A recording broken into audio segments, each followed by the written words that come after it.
Nadreen, आप देख रहे हैं क्राइम टाइम न्यूज। मैं हूं आपका दोस्त Khaitar Khan, bureau chief crime time news. हर तरह की खबर से जुड़े रहने के लिए हमारे चैनल को लाइक करें, सब्सक्राइब करें और देखते रहिए क्राइम टाइम न्यूज। ఈ క్రీడా ప్రాంగణాలు ఏర్పాటు చేయడం జరిగింది. గౌరవ ముఖ్యమంత్రికి ప్రత్యేకంగా ధన్యవాదాలు. మన దగ్గర కూడా ప్రతిసారి అనుకుంటాం మన గడిపట్టులు ఆడుకుంటున్నాం కదా, బాగానే ఉంది అనుకుంటాం. కానీ చాలాసార్లు స్థానిక నాయకత్వం నన్ను అడుగుతా ఉన్నారు. మీ సర్పంచ్ గారు కావచ్చు, మీ ఎంపీటీసీలు కావచ్చు, ఎంపీపీ గారు, అదేవిధంగా మీ వైస్ ఎంపీపీ గారు, వీళ్ళందరూ వచ్చినప్పుడు నన్ను ఒకటే అడుగుతూ ఉంటారు. మన నియోజకవర్గం హెడ్ క్వార్టర్ అవుతుంది మండల్, వాటి మంచి గ్రౌండ్ ఒకటి చేసి ఇవ్వండి అమ్మని అడుగుతా ఉన్నారు. ఎంఆర్ఓ గారు ఇక్కడే ఉన్నారు.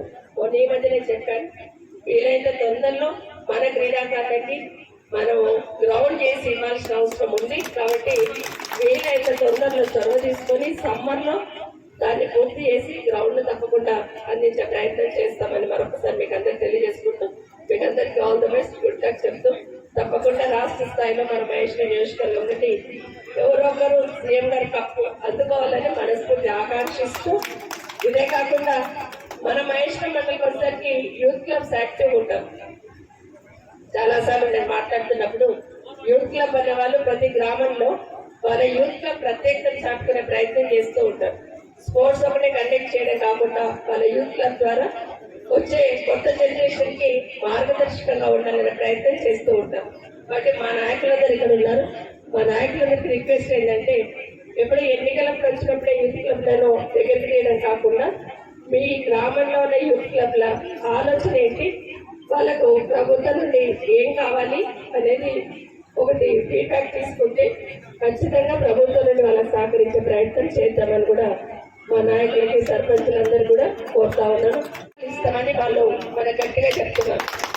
అయితే 30,000 ఉద్యోగాలలో కనీసం సగమన్నా మనం అందిపుచ్చుకోవాలి కదా. ఆ విధంగా అందిపుచ్చుకోవాలంటే వాళ్ళు ట్రైనింగ్ ప్రోగ్రామ్ ఏర్పాటు చేస్తున్నారు. ఎప్పుడు వస్తుందో 9 నెలల తర్వాత కదా, అప్పుడు పోయి ట్రైనింగ్ తీసుకుందాం, అప్పుడు కావాలంటే జాయిన్ అయిదాం, లేకపోతే సవితమ్మ దగ్గర పోదాం, అనితమ్మ దగ్గరకు పోదాం, ఎంపీపీ గారి దగ్గర పోదాం, ఉద్యోగం వస్తుంది లేకపోవడం మాత్రం మీకు నష్టం జరుగుతుంది. కాబట్టి ఏదైతే స్కిల్ డెవలప్మెంట్ ప్రోగ్రామ్ ఏదైతే చేస్తూ ఉన్నామంటే, ట్రైనింగ్ ప్రోగ్రామ్ ఏదైతే స్టార్ట్ చేస్తున్నామో, ట్రైనింగ్ చేసిన తర్వాత వాళ్ళకు సర్టిఫికేట్ ఇస్తారు. సర్టిఫికేట్ ఇచ్చిన తర్వాత కంపెనీ స్టార్ట్ అయిన తర్వాత ఖచ్చితంగా అట్లా తీసుకుంటానని నేను అతను మాట ఇవ్వడం జరిగింది. కాబట్టి దయచేసి ఏదైతే మేము స్కిల్ డెవలప్మెంట్ ప్రోగ్రామ్ చేస్తూ ఉన్నామో దాంట్లో పార్టిసిపేట్ చేయండి, సర్టిఫికేట్ తీసి పెట్టుకోండి. మీకు ఇష్టం ఉంటే జాయిన్ అవుతారు, బెటర్ జాబ్, దానికైనా బెటర్ జాబ్ వస్తే ఇంకా అక్కడికి వెళ్తారు. కానీ అట్లాంటివి తీసుకొని ఉంటే మీకు ఖచ్చితంగా ఉపాధి దొరకడానికి అవకాశం ఉంటుంది. కాబట్టి మా నాయకులందరూ కూడా లోకల్లో ఉన్న మీ గ్రామాలలో ఉన్న యూత్ ని మోటివేట్ చేసి ఈ కార్యక్రమం ముందని చెప్పే ప్రయత్నం చేయాలని మీకు అందరికీ మరోసారి కోరుకుంటూ, ఇక్కడికి వచ్చిన మీ అందరికీ all the best, good luck చెప్తూ, తప్పకుండా మీరు అర్చన కావాలని మనస్ఫూర్తిగా కోరుకుంటూ, గౌరవ ముఖ్యమంత్రి గారు కేసీఆర్ గారు ఏదైనా ఒక కార్యక్రమం తీసుకున్నాడంటే దాని వెనకాల ఏదో ఒక పరమాది ఉంటుంది.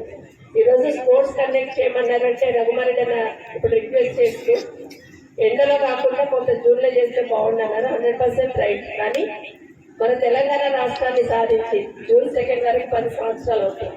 అంటే దశాబ్ది ఉత్సవాలు చేసుకోవాలని ఇంటెన్షన్తో ముఖ్యమంత్రి గారు ప్రత్యేకంగా చాటుకోవాలనే ఆలోచనతో సీఎం కప్ అనేది పెట్టడం జరిగింది. ఈరోజు మండల్ లెవెల్లో, తర్వాత జిల్లా లెవెల్లో, తర్వాత రాష్ట్ర స్థాయిలో కూడా ఈ కార్యక్రమాన్ని కండక్ట్ చేయబోతా ఉన్నాం.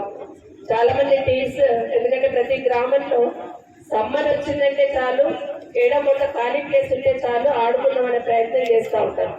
క్రీడాకారుడికి గొప్ప లక్షణం ఏంటంటే ఓడినప్పుడు ఇంకా దాన్ని గెలుపుగా ఛాలెంజ్గా తీసుకొని మరొకసారి గెలవాలనే ప్రయత్నం చేస్తూ ఉంటాం.